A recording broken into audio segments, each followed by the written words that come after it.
É uma alegria muito grande poder estar mais uma vez com você para o programa Encontro com a Palavra. Esse estudo da Palavra de Deus, tenho certeza que aqueles que têm acompanhado o programa já aprenderam bastante. Agora estamos estudando o capítulo 13 do Evangelho de João.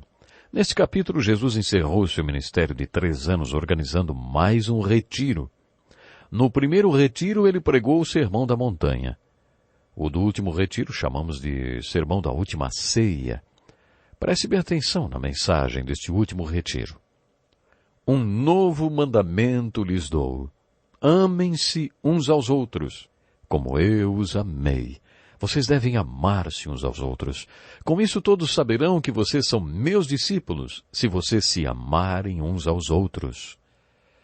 Infelizmente não temos tempo de estudar todos os capítulos de João. Por isso preparamos uma abordagem diferente para esse estudo.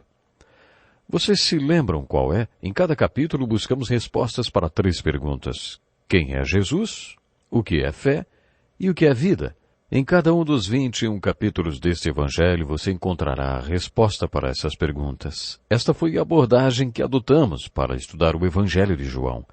No final do capítulo 12, Jesus encerrou seus 3 anos de ministério. Em todo o livro, lemos várias vezes as frases: minha hora ainda não chegou, ou a sua hora não havia chegado. Os judeus tinham tentado apedrejar Jesus, mas não tinham conseguido, porque sua hora ainda não havia chegado. Mas no capítulo 12 lemos uma frase marcante. Eu vim exatamente para isto, para esta hora. Jesus estava se referindo à hora da sua morte. Agora meu coração está perturbado, e o que direi? Pai, salva-me desta hora? Não. Eu vim exatamente para isto, para esta hora. E o que ele diz a Deus é: Pai, glorifica o teu nome.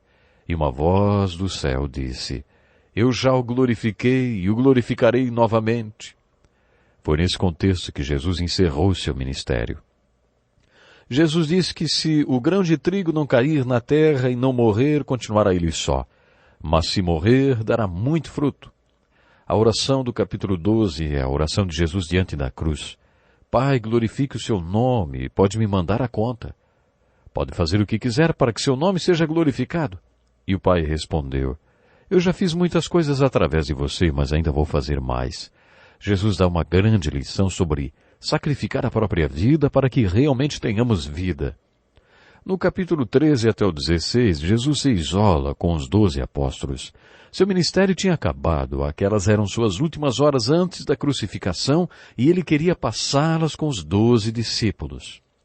Foi nessa reunião fechada que Jesus fez o sermão da última ceia. Esse sermão de Jesus foi o mais longo, estendendo-se dos capítulos 13 ao 16, mas não foi um discurso, e sim um diálogo entre Jesus e os apóstolos.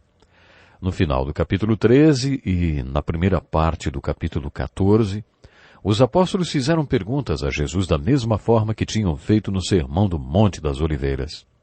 Bem no meio desse diálogo da última ceia, os apóstolos perguntaram a Jesus: Senhor, para onde vais? Senhor, mostra-nos o Pai, e isso nos basta. Eles também perguntaram: Senhor, mas por que te revelarás a nós e não ao mundo? Os apóstolos fizeram muitas perguntas para Jesus, e ao respondê-las, Jesus deu o sermão que hoje chamamos de Sermão da Última Ceia. Vocês estão lembrados do primeiro retiro cristão? Jesus começou seu ministério com um retiro. Esse retiro é conhecido como Sermão da Montanha, e pode ser encontrado nos capítulos 5, 6 e 7 do Evangelho de Mateus. É interessante notar que, no final de seu ministério, Jesus também tem optado por realizar mais um retiro. Não sabemos quantas pessoas compareceram ao primeiro retiro, talvez até uma centena ou mais. Mas no final desse retiro, com certeza, 12 saíram de lá, convictos de sua fé em Jesus e comprometidos com ele. Mas no último retiro, Jesus fez um convite, e aparentemente para apenas 12 homens. Jesus tinha passado os 3 anos do seu ministério com aqueles 12 homens. Sempre que Jesus falou para multidões ou em particular com algumas pessoas, os apóstolos estavam lá. Ele os ensinou e os treinou. No final destes 3 anos andando junto com eles, Jesus compartilhou seus últimos pensamentos. Logo, o apóstolo que o trairia saiu. e sobraram apenas 11. Portanto, durante a maior parte deste diálogo, havia apenas 11 pessoas com Jesus. Jesus inicia seu último retiro com um ato simbólico. Ele tirou sua capa e colocou uma toalha em volta da cintura, coisa que só os escravos faziam. Depois derramou água numa bacia e começou a lavar os pés dos apóstolos. Isto está registrado na Bíblia. Começou a lavar os pés dos seus discípulos, enxugando-os com a toalha que estava em sua cintura. Jesus estava lavando os pés de todos os apóstolos. Pedro deveria ser o 5º ou o 6º da fila. Mas quando chegou a vez dele, Pedro diz: Senhor, vais lavar os meus pés? Jesus poderia ter dito: o que você acha? Eu já lavei de todos os outros da fila e depois de você ainda tem mais gente. Jesus devia ser paciente com Pedro e não responderia desta maneira. Ele disse: Você não compreende agora o que estou lhe fazendo. Mais tarde, porém, você entenderá, Pedro. Tenho lido este versículo em alguns cultos fúnebres, e ele tem servido de consolo para aqueles que perderam seus queridos. Mas parece que Pedro não entendeu a mensagem e disse: Não, nunca lavarás os meus pés. Eu gosto disso em Pedro. Ele estava sempre dizendo para Jesus o que ele deveria fazer. E Jesus respondeu dizendo: Bom, se eu não os lavar, você não terá parte comigo. Quando Pedro ouviu isso, foi logo falando que o Senhor deveria fazer outra vez. Então, Senhor, não apenas lave os meus pés, mas também as minhas mãos e a minha cabeça. Outra vez, Jesus responde com paciência e sabedoria. Quem já se banhou precisa apenas lavar os pés, todo o seu corpo está limpo. Este era um costume da época. Quando alguém vinha à sua casa para jantar, você deveria lavar os pés dela. Era um costume comum naquela época, e serviu como ilustração de Jesus. O que Jesus estava dizendo a Pedro era: Pedro, quando você nasce de novo e toma o banho da regeneração, você continua tendo de viver neste mundo. E quando você anda por este mundo, seus pés ficam sujos. Quando isto acontece, você não precisa nascer de novo, só tem de lavar os pés. Depois que Jesus terminou de lavar os pés dos apóstolos, lhes perguntou: Vocês entendem o que lhes fiz? Creio que esta pergunta tenha sido respondida no primeiro versículo do capítulo 13. Jesus deixaria o mundo e iria para o Pai. Tendo amado os seus que estavam no mundo, amou-os até o fim. Jesus e os apóstolos tinham estado juntos durante 3 anos. Nesses 3 anos, Jesus os amou. Ele os amou nas pequenas coisas e de muitas maneiras. Depois de terem essa convivência com Jesus, todos tinham convicção do amor de Jesus por eles. Quando Jesus lavou os pés daqueles homens, ele os amou. E aquela era apenas mais uma maneira de mostrar o amor dele pelos apóstolos. Depois disso, Jesus fez a seguinte aplicação: Vocês me chamam Mestre e Senhor, e com razão, pois eu o sou. Agora Jesus dispara uma bomba neles. Pois bem, se eu, sendo Senhor e Mestre de vocês, lavei-lhes os pés, vocês também devem lavar os pés uns dos outros.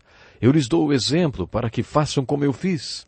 E acrescentou: Um novo mandamento lhes dou: amem-se uns aos outros. Como eu os amei, vocês devem amar-se uns aos outros. Com isso todos saberão que vocês são meus discípulos se vocês se amarem uns aos outros. Tente imaginar o que esse mandamento significou para aqueles homens naquela ceia, ali, um de frente para o outro. Já vimos que cada apóstolo era diferente dos outros. Eles não tinham nada em comum. Todos tinham encontrado um homem chamado Jesus, que os amava e que, em troca, eles também o amavam. Mas eu não acho que eles achassem que tinham que amar uns aos outros. Pensem como eles eram diferentes. Mateus, o publicano, considerado um traidor e coletor de impostos que trabalhava para Roma. Simão, chamado Zelote, um revolucionário guerrilheiro, membro de um grupo de resistência contra Roma. O que esses 2 homens tinham em comum? Fico imaginando os olhos deles se cruzando quando Jesus disse que deveriam amar uns aos outros. Imagine Simão perguntando: eu ter que amar esse sujeito aí e lavar os pés dele? O Senhor deve estar brincando, não é? Era exatamente isso que Jesus estava dizendo. Jesus sabia que quando o mundo ouvisse que um zelote lavava os pés de um publicano, todos saberiam que havia alguma coisa diferente no meio deles. Quando o mundo os visse amando uns aos outros, saberia que eles eram discípulos de Jesus. Neste evangelho, João ensinou 3 credenciais que um discípulo deve ter. Jesus afirmou no capítulo 8, se vocês permanecerem firmes na minha palavra, verdadeiramente serão meus discípulos. Portanto, um discípulo é alguém que se mantém na palavra de Deus. No capítulo 13, Jesus disse, como eu os amei, vocês devem amar-se uns aos outros. Com isso todos saberão que vocês são meus discípulos. E no capítulo 15, Jesus disse, meu Pai é glorificado pelo fato de vocês darem muito fruto, e assim serão meus discípulos. Estas eram as credenciais de um discípulo de acordo com o Evangelho de João. Permanecer na palavra, amar uns aos outros e produzir frutos. Minha esposa e eu aprendemos muito criando nossas 3 filhas e 2 filhos. Da leitura de vários livros aprendemos que é bom para as crianças presenciarem demonstrações de carinho entre os seus pais. Um dia, à mesa do café, depois que beijei minha esposa, minha filha, que estava se preparando para sair para a escola, disse, é isso que vocês fazem enquanto a gente não está em casa, né? Isso é bom para os filhos. Hoje minha filha já é adulta, mas o que ela viu em nossa casa ajudou para que ela tivesse uma opinião positiva a respeito do relacionamento entre o homem e a mulher e a respeito de sexo. É com o nosso comportamento em casa, com o relacionamento entre pai e mãe, que mostramos aos nossos filhos como deve ser o relacionamento físico entre o homem e a mulher. Jesus, nesse último retiro espiritual, estava dizendo algo parecido aos seus discípulos. Como vocês vão transmitir ao mundo a mensagem do amor? Vocês devem amar uns aos outros, e o mundo todo saberá que vocês são meus discípulos. Mais tarde, durante a perseguição da igreja, multidões se reuniam no Coliseu em Roma para o espetáculo grotesco da matança de cristãos. Muitos incrédulos, de acordo com registros históricos, ficavam impressionados com o comportamento amoroso dos cristãos, mesmo diante de uma morte tão cruel. Aquilo era a essência do ensino de amor que Jesus ensinou no último retiro espiritual. O capítulo 14 de João até parece que foi um sermão fúnebre de Jesus, por sua própria morte. Hoje, com todos os recursos técnicos de que dispomos, eu poderia pensar em alguma coisa parecida para o meu enterro. Imaginem todos os meus amigos e familiares reunidos para o meu velório. E quem dirigiria a cerimônia, hein? Eu mesmo. Seria minha última chance de pregar o Evangelho. E existem tantos equipamentos eletrônicos, que poderiam fazer com que eu deixasse a mensagem gravada, por exemplo. Bom, mas foi alguma coisa parecida que Jesus fez no capítulo 14 de João. Jesus ia morrer crucificado algumas horas depois. Ele sabia e falou para os discípulos, não se perturbe o coração de vocês, na casa de meu pai há muitos aposentos. Vou preparar-lhes lugar. E se eu for e lhes preparar lugar, voltarei e os levarei para mim, para que vocês estejam onde eu estiver. Jesus continuou falando, eu pedirei ao Pai, e ele lhes dará outro conselheiro para estar com vocês para sempre, o Espírito da Verdade. Jesus estava preparando um lugar e uma pessoa, o Espírito Santo, para que seus discípulos não ficassem sozinhos. Finalmente, Jesus disse aos discípulos que eles não precisavam ficar perturbados por mais um motivo. Deixo-lhes a paz, a minha paz lhes dou. Jesus estava lhes dizendo, se vocês creem em Deus e em mim, não precisam se perturbar porque existe um lugar, uma pessoa e paz para vocês. Todos os homens que estavam reunidos com Jesus tiveram mortes horríveis. A história conta que João foi jogado no óleo quente, no óleo fervendo, mas não morreu. Então foi exilado na ilha de Patmos, onde escreveu o livro do Apocalipse. Ele foi o único que teve morte natural, já velho. Todos os outros morreram crucificados de cabeça para baixo, à espada, em cruzes em formato de um X, ou despedaçados por animais ferozes. Apesar de sofrerem mortes cruéis, todos os apóstolos morreram em paz, porque contavam com aquela pessoa quando morreram.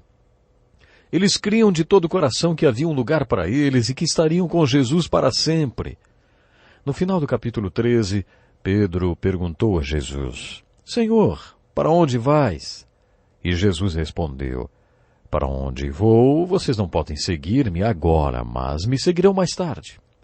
Quando, um pouco mais tarde, Jesus disse: Não se perturbe o coração de vocês, ele ainda estava respondendo à pergunta de Pedro, dizendo que iria morrer e por isso Pedro não poderia segui-lo.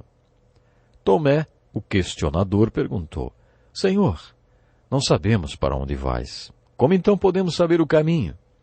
Jesus respondeu a Tomé com uma importante declaração: Eu sou o caminho, a verdade e a vida. Ninguém vem ao Pai a não ser por mim.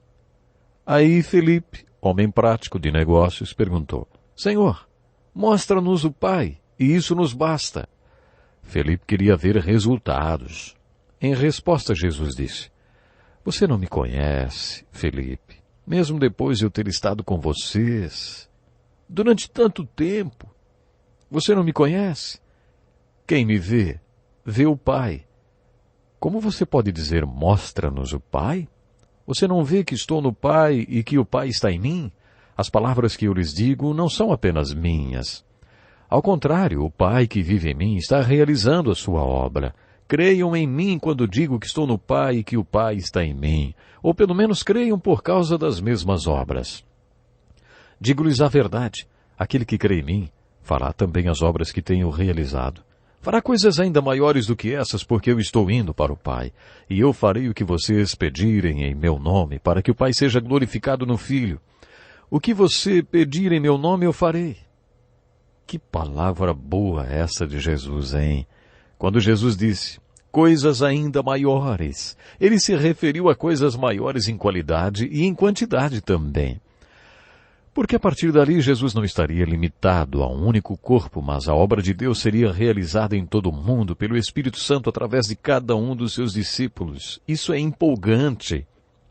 O capítulo 15 relata que depois disso Jesus saiu de dentro da casa em que estavam, foi para o jardim e puxando o galho de uma videira, ele ilustrou o que já tinha dito. Eu sou a videira, vocês são os ramos. Se alguém permanecer em mim e eu nele, esse dará muito fruto, pois sem mim vocês não podem fazer coisa alguma.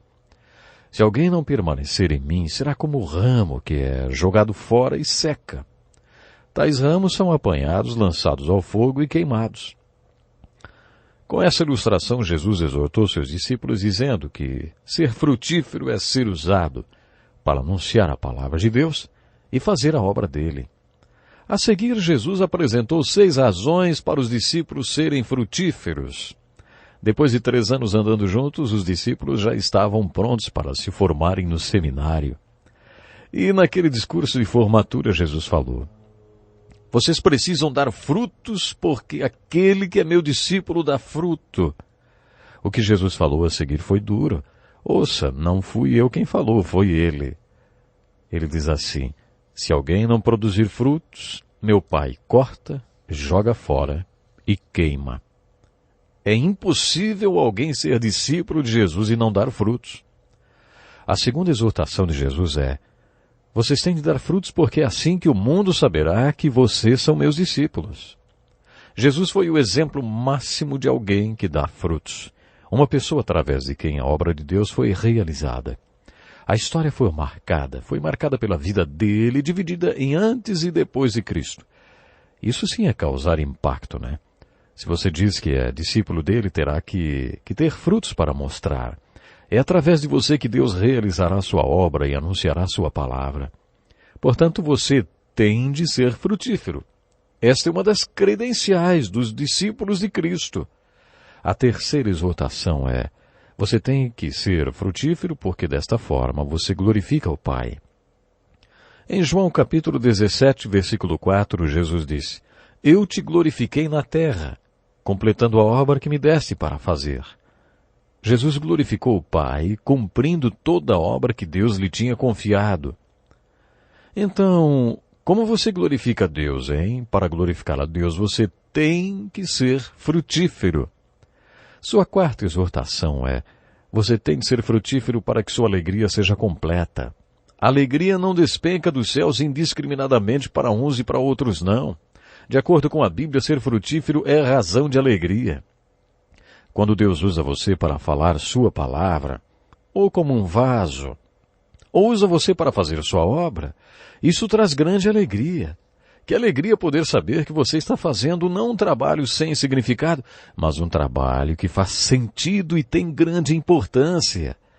No início do meu ministério, eu queria trabalhar com o pastor mais velho da minha igreja. Quando entrei para o grupo de pastores, ele me mandou trabalhar a uns 50 quilômetros da nossa igreja e iniciar uma congregação lá.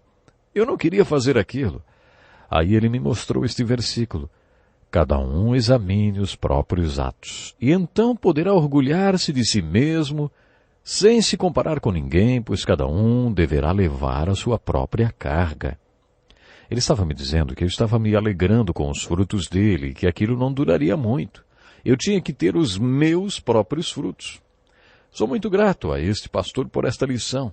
Era isso que Jesus estava dizendo no Evangelho de João, capítulo 15. Tenho-lhes dito estas palavras para que a minha alegria esteja em vocês e a alegria de vocês seja completa. Depois Jesus disse, vocês têm de ser frutíferos porque eu escolhi vocês para serem frutíferos. Vocês não me escolheram, mas eu os escolhi para irem e darem fruto, fruto que permaneça. Esta palavra, escolhi, implica que Jesus nos colocou estrategicamente onde estamos, assim como um general coloca suas tropas em lugares estratégicos visando um objetivo. Jesus estava dizendo aos discípulos que eles deviam ser frutíferos porque cada um tinha uma posição estratégica onde estavam e tinham que dar frutos. Isso faz com que todo discípulo de Cristo fique empolgado, sabendo que não importa se é um homem de negócios, professor, dona de casa, ou o que quer que seja. Cada discípulo deve ter a convicção de que Jesus o posicionou estrategicamente onde está para dar frutos. Isso é empolgante. Em sua sexta exortação, Jesus diz que temos que ser frutíferos porque Ele é a vinha e nós os ramos. Jesus declara, sem mim, vocês não podem fazer coisa alguma. Nesta ilustração, o fruto não cresce na videira, mas na ponta dos galhos, nos ramos. Em João capítulo 15, Jesus é a videira em busca de ramos, de galhos. Jesus está dizendo para você hoje, você quer ser um dos meus ramos? E então, você tem sido frutífero? Pense nisso e até o próximo programa.